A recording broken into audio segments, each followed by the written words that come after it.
ومن ساروا على دربهم واتبع نهجهم إلى يوم الدين. فيا أيها المسلمون أوصيكم ونفسي المذنبة بتقوى الله وطاعته لعلكم تفلحون فقد فاز من اتقى وخسر المذنبون.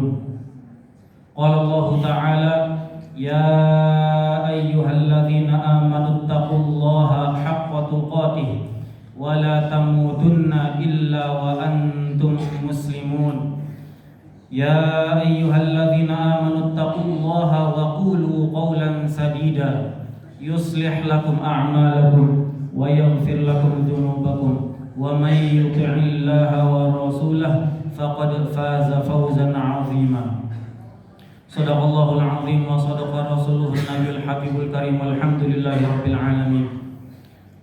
Pertama-tama marilah sama-sama kita panjatkan puji serta syukur kita kehadirat Allah Subhanahu wa taala, yang mana hingga detik ini Allah masih sempurnakan nikmat iman dan Islam kepada kita semua, sehingga memudahkan langkah kaki kita untuk tetap beribadah kepada Allah Subhanahu wa taala, melaksanakan sholat fardu Jum'ah berjamaah dengan iringan doa. Mudah-mudahan sholat dan ibadah lainnya yang kita kerjakan dan telah kita kerjakan diterima dan dikabul oleh Allah Subhanahu wa taala. Amin Allahumma amin.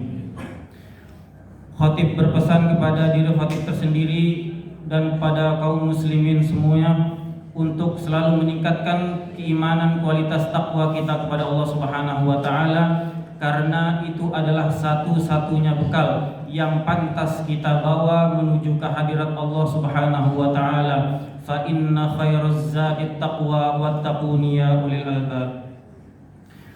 Kaum muslimin rahimakumullah, pada bulan ini adalah di antara bulan yang diagungkan oleh masyarakat Indonesia, mengenang perjuangan para pahlawan kita yang telah membela bangsa Indonesia, yang telah berjuang melawan penjajah, mengorbankan darah, waktu, pikiran, serta keikhlasan yang sangat penuh untuk semata-mata kemerdekaan Indonesia. Maka dari itu jangan sampai upacara, perlombaan, dan kibaran bendera itu hanyalah rutinitas semata tanpa disadari hakikat kemerdekaan. Karena efisiensi dari kemerdekaan itu bukan hanya semata-mata kita tidak dijajah oleh penjajah, akan tetapi juga terbebas daripada kezaliman yang ada, yang merusak kehidupan berbangsa dan bernegara. Oleh karena itu, bagi seluruh individu, mari sama-sama kita melakukan refleksi, melakukan perubahan, kebaikan, melaksanakan kebaikan, islah, sekecil apapun kebaikan itu. Maka jangan lihatlah kebaikan itu kecil ataupun besar, tapi yakinlah setiap kebaikan Allah titipkan rahmat dari kebaikan itu dan juga keridhaannya Allah Subhanahu wa taala.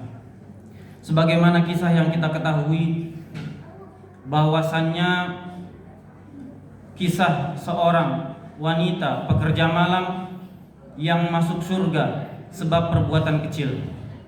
Kita ketahui bahwa perbuatan zina adalah di antara perbuatan yang dosa besar, yang dimurkai oleh Allah Subhanahu wa taala. Tetapi wanita tersebut menolong seekor anjing yang sedang kehausan dengan seciduk air yang diciduk dengan sepatu yang ia miliki. Dari kisah ini Allah Subhanahu wa taala ridho kepada wanita tersebut, kemudian Allah rubah kehidupannya menjadi ahli surga.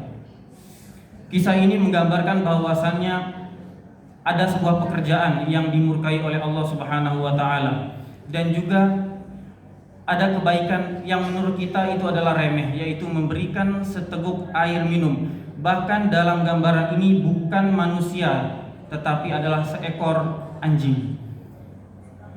Tetapi yang Allah lihat adalah kebaikan yang tulus, ikhlas yang dilakukan oleh wanita tersebut, dan Allah Subhanahu wa taala ridho, sehingga keridhoannya merubah segala macam perbuatannya yang dari negatif menuju kebaikan semata-mata. Allah Subhanahu wa taala berfirman, wal takum minkum ummatun yad'una ilal khairi wa ya'muruna bil ma'rufi wa yanhauna 'anil munkar wa ulaika humul muflihun. Dan hendaklah ada di antara kamu segolongan orang yang menyeru kepada kebaikan, menyuruh berbuat ma'ruf dan mencegah dari yang mungkar, dan mereka itulah orang-orang yang beruntung. Tugas pemimpin adalah sebuah kebaikan, kehormatan, kemuliaan, dan amanah yang besar yang Allah titipkan kepada seseorang. Akan tetapi itu semua kelak akan dipertanggungjawabkan di hadapan Allah Subhanahu wa taala di hari kiamat. Sebagaimana dalam firman-Nya, "Innallaha ya'murukum an tu'addul amanati ila ahliha." Allah Subhanahu wa taala memerintahkan untuk melaksanakan amanah sebaik-baiknya kepada pemilik hak tersebut. Karena setiap apapun gerak-gerik kita akan dipertanggungjawabkan oleh Allah Subhanahu wa taala.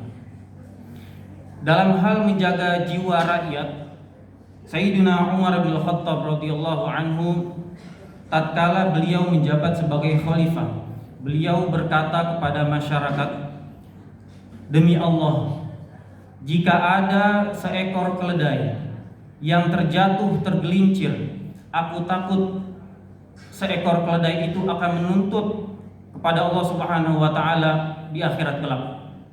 Perlu diketahui bahwasannya saat itu Sayyidina Umar radhiyallahu anhu menjabat di kota Madinah, sedangkan keledai yang dimaksud adalah di kota Irak. Sebegitu jauh jangkauan, akan tetapi karena ketakwaan Sayyidina Umar dalam memimpin sebuah kepemimpinan, takut kepada Allah Subhanahu wa taala akan pertanggungjawaban tersebut. Hadirin sidang Jumat yang dimuliakan Allah Subhanahu wa taala, Sayyidina Imam Ar-Razi memaparkan dalam kitabnya Ajma'u ala anna man kana hakiman wajib alaihi ayyahkuma bil adl. Artinya para ulama seluruhnya bersepakat bahwa siapapun yang menjadi seorang penegak hukum atau pemimpin wajib baginya untuk memutuskan perkara dengan seadil-adilnya.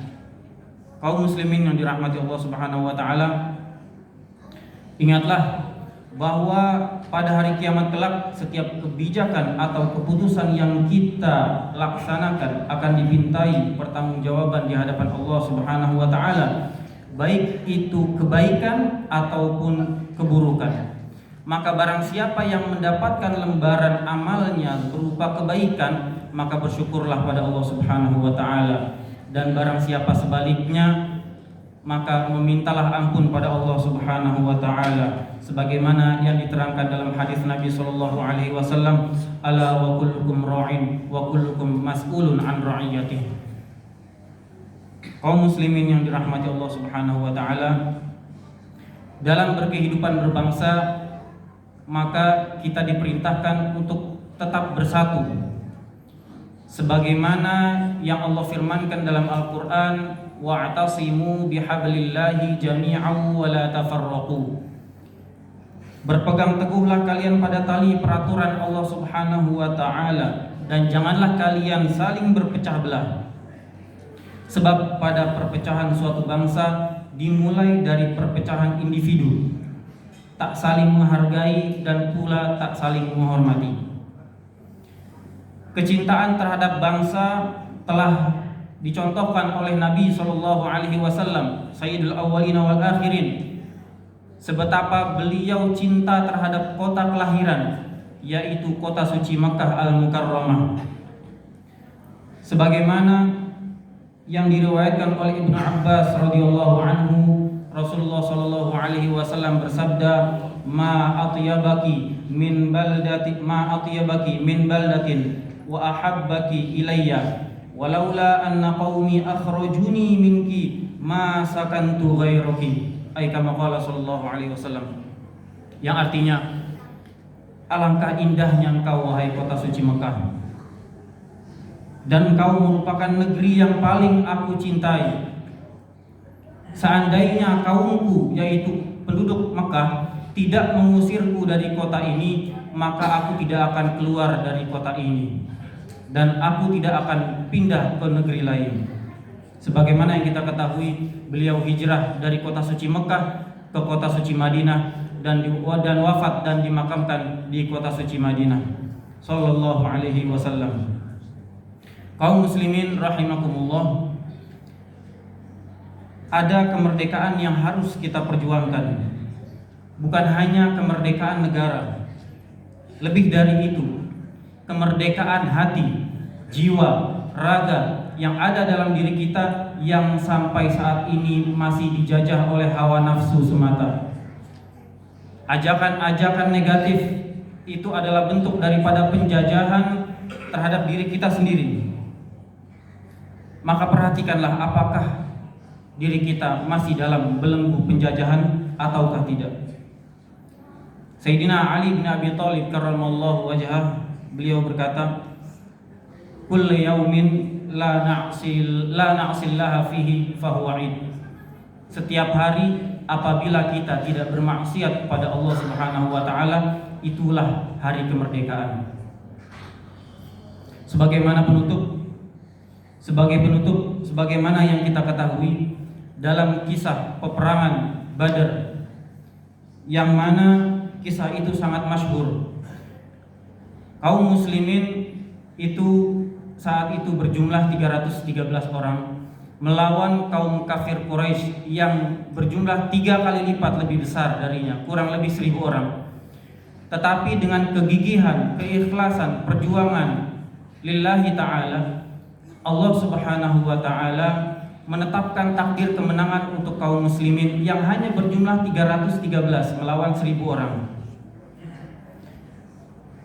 Tatkala Allah Subhanahu wa ta'ala takdirkan kemenangan bagi kaum muslimin, saat itu Rasulullah SAW menghadap kepada pasukan yang tersisa, seraya berkata, yang mana ucapan ini dinisbatkan kepada Ibrahim ibn Ailah.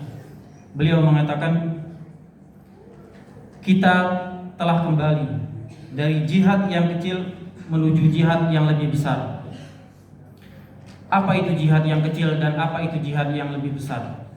Dalam konteks ini adalah jihad yang kecil adalah jihad perang Badar, yang 1 orang mampu melawan 3 orang di medan perang.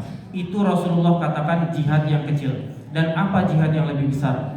Ketika kita kembali pulang dari peperangan, kita akan berjihad melawan hawa nafsu kita. Itulah yang dimaksud jihad yang lebih besar.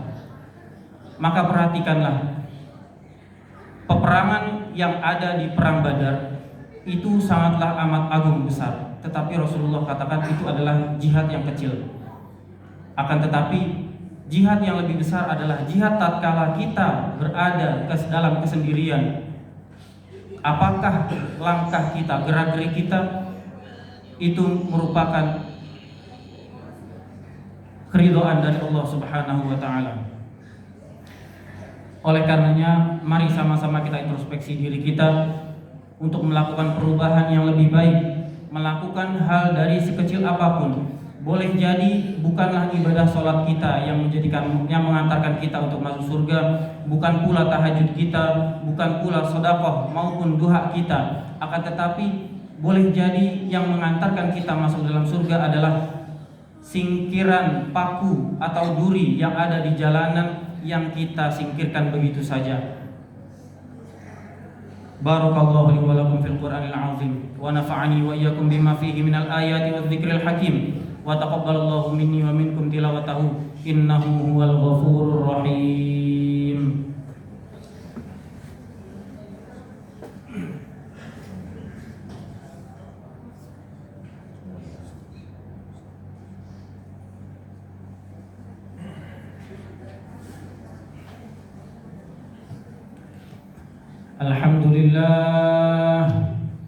Alhamdulillahi ala ihsanihi wa syukru lahu ala taufiqihi wa amtinanihi.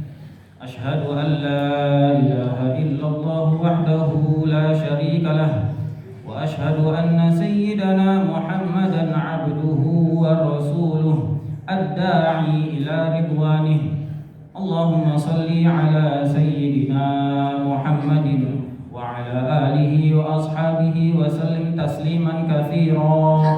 أما بعد، فيا أيها الناس أوصيكم ونفسي المذنبة بتقوى الله وطاعته لعلكم تفلحون. اتقوا الله فيما أمر وانتهوا عما نهى وزجر، واعلموا أن الله أمركم بأمر بدأ فيه بنفسه وثنى بملائكته المسبحة بقدسه، فقال تعالى ولم يزل قائلا عليما: إن الله وملائكته يصلون على النبي يا أيها الذين آمنوا صلوا عليه وسلموا تسليما. وارض اللهم عن الأربعة الخلفاء الراشدين ساداتنا أبي بكر وعمر وعثمان وعلي، وعن بقية الصحابة وقرابة والتابعين وتابع التابعين ومن تبعهم بإحسان إلى يوم الدين. وارض اللهم عنا وعنهم وفيهم برحمتك يا أرحم الراحمين. اللهم اغفر للمسلمين والمسلمات والمؤمنين والمؤمنات الأحياء منهم والأموات، إنك سميع قريب مجيب الدعوات يا قاضي الحاجات ويا غافر الذنوب والخطيئات. اللهم ادفع عنا الغلاء والبلاء والوباء والزلازل والمحن وسوء الفتن ما ظهر منها وما بطن من بلدنا إندونيسيا هذا خاصة ومن بلدان المسلمين أجمعين عامة يا رب العالمين. ربنا آتنا في الدنيا حسنة وفي الآخرة حسنة وقنا عذاب النار. عباد الله، إن الله يأمر بالعدل والإحسان وإيتاء ذي القربى وينهى عن الفحشاء والمنكر والبغي يعظكم لعلكم تذكرون. فاذكروا الله العظيم يذكركم واشكروه على نعمه يزدكم واسألوه من فضله يؤتكم ولذكر الله أكبر والله يعلم ما تصنعون. الصلاة.